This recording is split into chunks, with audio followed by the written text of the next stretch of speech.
And welcome back, and we're moving into our final conversation for today as we talk about the upcoming Archaeology Week. And with us we have two archaeologists from the Institute of Archaeology under Niche. We have Josue Ramos and Antonia Beardall. Good morning. Good morning. And welcome. Thank you. Thank you for being here. And I see we brought some different items that I have already said I will not touch because I don't want to have any accident on air. But let's just start a bit about the work of the Institute of Archaeology and your own individual choices as to why you decided to pursue this path. Well, good morning again. My name is Josue Ramos. I started doing archaeological work since I was 16, so way back in 2006. When I first started with them, I guess you all knew and met Dr. Jaime Awe. Yes. Started on his field school right after high school. And later on I went to Galen, did my education there, continued into the field school, participated in many different projects after that. And it was until 2012 when I was employed a full-time archaeologist at the Institute of Archaeology. There, my main role and responsibilities are to look at the different development, respond to looting, and also do recording of new sites, either be surface or cave, and also the recovery of artifacts that are in danger or are vulnerable of looting, such as this one that we brought in here today. And we also do a lot and assist Mr. Beardall on the education outreach because, you know. My story is not that glamorous. I landed in archaeology just by accident. Okay. I always liked it as a kid, but I was more focused on Egyptology than I didn't think something like this happened in Belize. Yeah. And I needed a job. One day I walked in and I got a job with Dr. Awe, digging, moving dirt, mixing cement up at Cahalpet. And then when that project ended, he said, well, why don't you just come to the Institute? So everything I learned on the job, being bench trained. And now my main focus is in education across the country. Now, when you speak about education, and obviously I know there's a community outreach involved as well, I think everyone understands the work of archaeologists at Mayan sites. Yes. and in unearthing some of the artifacts like we've seen here. But what is the primary message that you find you have to reinforce when you go out to do education? The primary message is that what we have here in Belize is ours, and it belongs to everybody, regardless of whatever your ethnic background may be. The history of Belize did not begin with anybody coming from Europe to settle the country. People were living here, writing, they lived, they loved, they had wars. They were here before. It is up to us to protect what we have so we can continue to learn from the sites that we have. It helps to reinforce our cultural identity in a sense. Yeah, yeah. You know, I love that you said that actually we're fresh off celebrating Columbus Day. And I think one of the things that we don't get to discuss very often is the concept of First World or First Nation people, and that's what the Mayans are classified as. Yes. The artifacts that we find, how far do they date back? It depends on the site that you work at. For example, I work at Cahalpet every single year in the summer, and it depends on how deep you go. You can go as far back as 1200 BC. Wow. How deep you go? Like how deep you dig? Like several meters all the way down to bedrock. Yes. And for example, also archaeology in a whole is not just dealing with the Maya stuff, but we also have the historic, and there are some even in the encounter time period. You have the post-classic where you had the Maya living with the Europeans, such as Santa Rita, where the first official marriage or wedding took place, which was also the birth of the mestizo. So we look at also the Paleo-Indian, archaic, Maya, and the historic. If you want to go far back, there are projects working now in the south that look at dates 10,000 BC, human remains of people who lived here who were pre-Maya. how much appreciation do we as Belizeans have for the rich archaeological heritage, in a sense? I say archaeological heritage because we keep unearthing all of this pottery, all of these unique ceramics and what have you on a frequent basis, Yep. year to year, however often you guys come across these items. How much appreciation does the average Belizean have for this kind of a work and what comes out of it? That's a tough question. I would love to say ideally that they have a lot of appreciation. I think, unfortunately, there is something lacking in us as a people to appreciate these things, except for when you on a field trip on a Sunday, you go to a site. But in terms of if people need to farm a land, they will knock down mounds without hesitation. People will keep on saying, oh, I have this and this and this, and I can sell it. And well, you can't tell me not to sell because I found it, it's on my land, I need to make money. Yeah. Or my favorite one, why should I care about that? It's a pile of rocks. So we try to take this message across the country every single time we go out. And one of the things that I do every single year in the summer is I have local Belizean students work and excavate with me at Cahalpet. So they see the work that goes into it, how important it is, and they learn on the job alongside the foreign students who come in as well. Yeah. I think if we start to change their minds from when they're young, they will grow up with that mentality that yes, it is theirs, and that they will be the ones in the future who have to protect it. Yeah.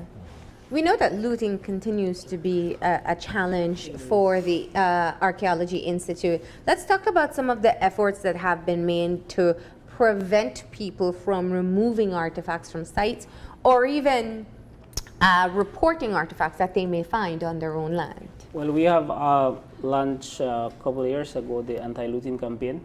We have put billboards. We have a billboard at the western border. We're yet to put one on the northern border. We are going every year, reaching at least many high schools from north to south. And we are seeing that the younger generation are starting to build that appreciation more than the older ones. Because, for example, in the north, you speak to a gentleman there, he's concerned more about his skin. But the young people are the ones through social media. They are the eyes for us because we are a small staff. We don't have all the resources, so we depend a lot on the community out there. Yeah. And we appreciate when they send us a Facebook message, they give us a call and say, something is happening there. And something that we do is to try to respond as quick as possible. That way we don't demoralize you as an interested person. And we also try to be on top of the major agricultural fees. We had recently wrote a procedural manual on big land development that was happening in the western part. And we see that these companies are trying to work along with us now. Yeah. But yet we still have reports so often, and you just spoke of it, Antonio, of people in developing their land, destroying Maya Mounds, and some intentional, some knowingly doing so. Yes. So it really does show that there is a public, either a lack of knowledge or a lack of sensitivity to what these particular sites represent. I think in many cases, we often hear this one that, oh, I didn't know, or I didn't know what the law was. And we always say ignorance of the law is technically no excuse. But that's where we show some kind of leniency, saying, okay, fine, well, now you know. This is what you can do to mitigate the problem. Yeah. One of the things that we stress when we go across the country is if you find something on your property, which is very possible, you can have on your farmland, you're walking, boom, you find something. And people are scared to report it because, oh my God, they're going to take away land. No, you can get these items registered as part of your own private collection. Yeah. It's a free service that we provide. We technically do all the work for you, and then we hand it back to you with a license that safeguards you and the pieces, because we want to keep everything here in the country. Yes. It is very, very rare that we will ever tell someone, no, they cannot keep something, and that's only if they find something that is truly exceptional. Yeah, yeah. Like so if you find a piece of jade, you report it, and you can hold on to it, but it will be registered with the Institute of Archaeology. Yes, it will. Fantastic. Go ahead. I was going to say what we have here because I'm really interested in what we're looking at, but go ahead. How has it been in terms of enforcing, I believe, a piece of legislation over the past several years where when one finds a piece of artifact and intends to sell it on the international market, there is a law or there's a partnership or cooperation agreement, I think it's between Belize and the United States, Yes. where once discovered that the item originates from Belize and it's part of our heritage, it has to be, the individual is either arrested and fined there, and then the item is sent back to Belize. Yes. How has that been working out in terms of enforcement? We have had pieces that have been brought back. Sometimes, I think we had a couple of stone tools that were found that were said to be from Belize. Some potsherds that were brought back. Nothing really major as yet, but the fact that they would take the time to send back these small pieces shows that this MOU is important and that it does work. If we also see anything online on eBay, for example, we send a message to them and then they prosecute on their end and then make sure that it comes back to us. But of course, we also have to make sure that we do our part here, and that's where the education part comes in. And we are happy to report also that the MOU was a 5-year contract, and coming 2018, early 2018, we are in the process to Have it do renewed. a renew contract with the U.S. Embassy, and they also, as Mr. Beardall mentioned, they are looking at what we are doing in country, because not what the U.S. can do out there for us, but we also have to do our part. Absolutely. So can we talk about what we have in front of us? Yes, we can. See? So first of all, here's something that I guess a lot of people didn't know. If you're handling ceramics, you should wear gloves, right? Yes. So that's why you'll be the one touching these. But what do we have here? We have an array of artifacts from different places. Some of them we know and some we don't know. Okay. In the case of something like this jade necklace, this was actually something that was confiscated. Someone tried to sell this. Wow. So this is something that we would call a P&K because we don't know exactly where it came from. And mixed in with authentic jade beads are pieces that they had carved themselves to try to make it look a lot more elaborate. So buyers beware, sometimes there are a lot of fake beads in there as well. So how do you know? Let me see. We can tell by looking at how the holes were drilled to see if the pieces are authentic or not. But the people who make this now are becoming a lot more clever in how to disguise it. Okay, so this was one you said that was confiscated. Yes.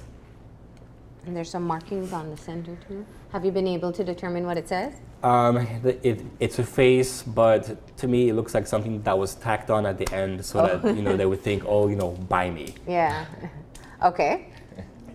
Now this is one of my favorite little pieces. It looks rather plain, but this is something that we call a finger bowl. A finger bowl is for fingers.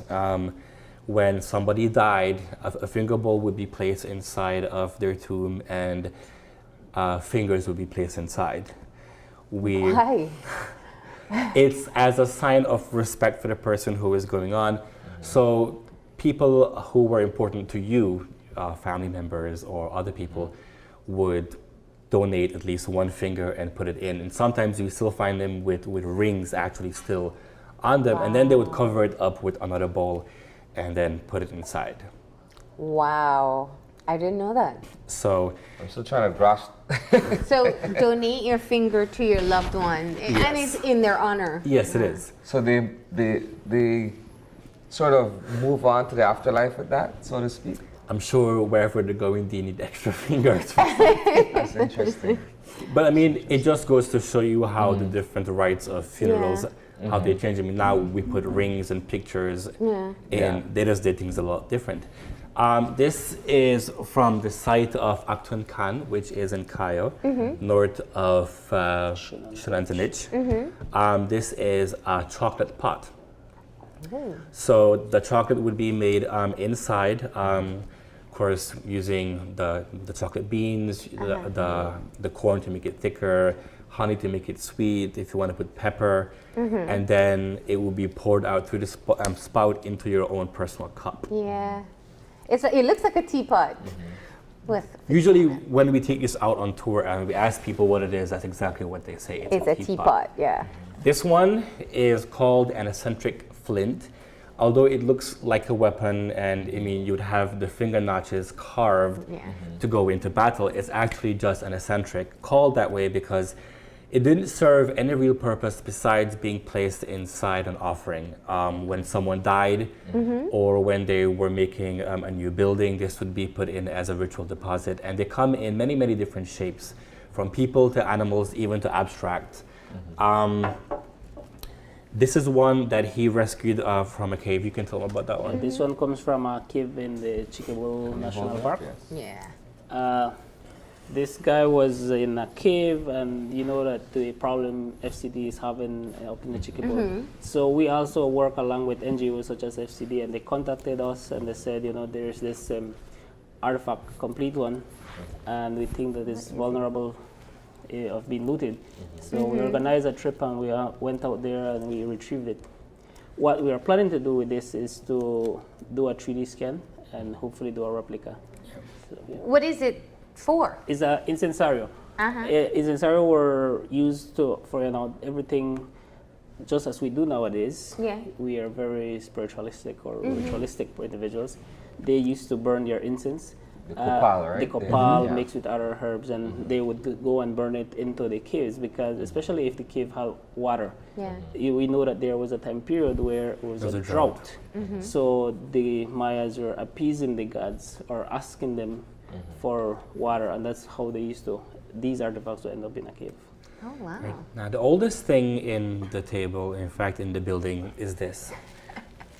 This dates back to anywhere from 10 to 14,000 BC. It's the fossilized remains of a giant sloth. I figured it looks like a bone, like a. If you've ever seen I was gonna say the it just looks cartoon like a Ice rock. Age, It looks like a piece of bone. if you've seen Ice Age, this is Sid. So we call it Sid. What part of the body? This is the femur. Oh, Yep, This is the ball socket joint. that goes into. huge. And this was found. What was this found? This was, I think, this was one by Yelbag. Yeah, Yeah. at the Carablanca Carablanca pools. pools. Yeah. And this was not the only one. They have more that are stored inside the cave walls. Yeah. But we only take these out when they fall out on their own. And we take this one especially with us as proof that these large animals once upon a time lived in Belize. Because people still think, no, that's not true. But Belize was a lot colder back then. And after the Ice Age, then eventually these animals became extinct. Because people used to hunt them and eat them as well.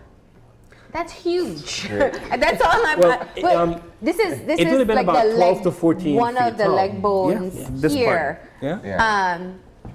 And if you look at the size of that, imagine the size of the animal. Wow. 12 to 14 feet tall. Yeah. And it's not the only one, because where the Mupan and the Makal River meets, Yeah. or they call the branch mouth, on the profile or the wall of the river, Yeah. during a big flood, it got eroded and a big piece also came out. And that's the one that was on showcase at the museum a couple Still of is. years ago. Yeah. Now, in honor of Archaeology Week, we know the actual Archaeology Day will be on Saturday. You're actually moving around trying to educate people about Mayan history. Tell us a bit about some of the places you're going and what the message is that you're spreading. We're going to start off in Orange Walk, especially because a lot of the looting and site destruction happens to take place up north. So we really want to hit the people of Orange Walk. They have a large population. And we're doing location-centric lectures where we're going to talk about the origins of the Maya as we normally do, but then focus on some of the sites that they have in Orange Walk that are not just the well-known ones, but also some that are small and are in danger of being completely destroyed. And then we also want them to know that the entire district is basically littered with Maya sites all over the place. So once again, it's all about the preservation and the protection. Yeah. And then we move on to San Pedro, which we don't really get to a lot. So we really wanted to focus some time there. We'll be there for 2 days. Yeah. And we'll be talking about the Amargo's Key as a whole, being basically one giant site. I think there are about 19 sites out there. 90, Really? yeah. You know, because we always think of the archaeological sites more inland, but then Yeah. Well, What you're Ambergris saying Key is different, was, yeah. was a very important spot, especially for trade coming in and out of the mainland.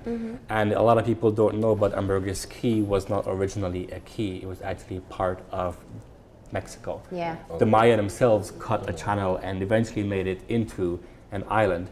And they have a lot of sites out there besides Marco Gonzalez. They have Chacbalam and San Juan.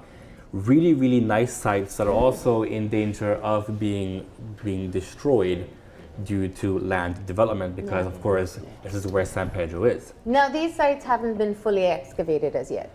Work has been done on them for quite a bit. Marco Gonzalez work began there, I think, back in the 80s. Okay.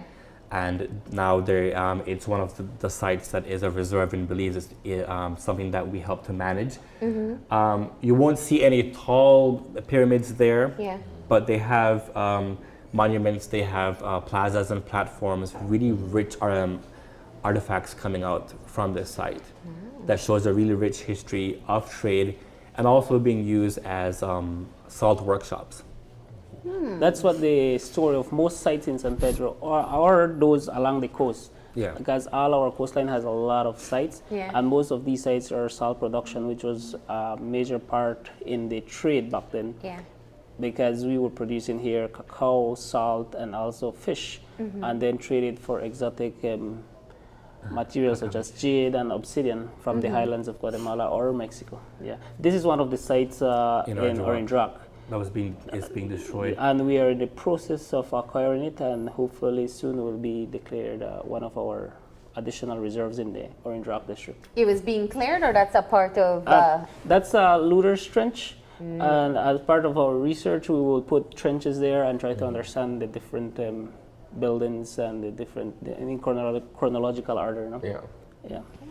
And it's part of the same inside building, but the same behind, building. so you can see the vaulted roofs. And that's Yeah. Dr. Helen Haynes. She's the one that's been doing work at this site and has actually took it onto herself to raise money to buy the land that this site is on to help to save it, because you have villages basically on all four sides that are growing and coming in, and all of them want more land for milpa. So she's also trying to help us to keep this place safe. Wow. So what do you want, since you won't be able to go out to all districts to be able to talk about celebrating Archaeology Week, what is your message to the general public? Well, we are doing Archaeology Week 2.0 at some point, and we'll be going down to Dangriga because we don't go there as often, and we'll be doing something in Cayo. But the message is that what we have is ours. If we don't protect it, nobody will. And right now you are seeing all these things, and if we continue to just sell and destroy, in the future we're going to have our pictures. Every single piece is unique and tells its own story, and we want to keep that here because every single piece adds to the colorful history that makes Belize. If you see someone destroying, if you see someone writing graffiti, it's up to you to spread the message that we need to stop the destruction of our heritage. And we also, as always, ask the people there, and I mentioned it at the beginning of the conversation, we are a small staff, so we depend on you Belizeans out there. Eyes and ears. Eyes and ears. You see anything, nowadays everybody has social media. Send us a message, send us a text, give us a call at the office, and we will make sure. And even if your grandma or great grandma has had a piece in their home, you can still contact the Institute of Archaeology. Register it as a private collection. So and still keep it. And keep it. Yeah. All right. Well, thank you all. Thank you for stopping in. Thank you for bringing in these artifacts so we could just see a very quick sample of some of the items collected in Belize. And we hope that people have learned that they also have their part to play in protecting and preserving these cultural items. Thank you. Thank you. We're going to go ahead and take our final break. And when we come back, we'll have our wrap up. So stay tuned.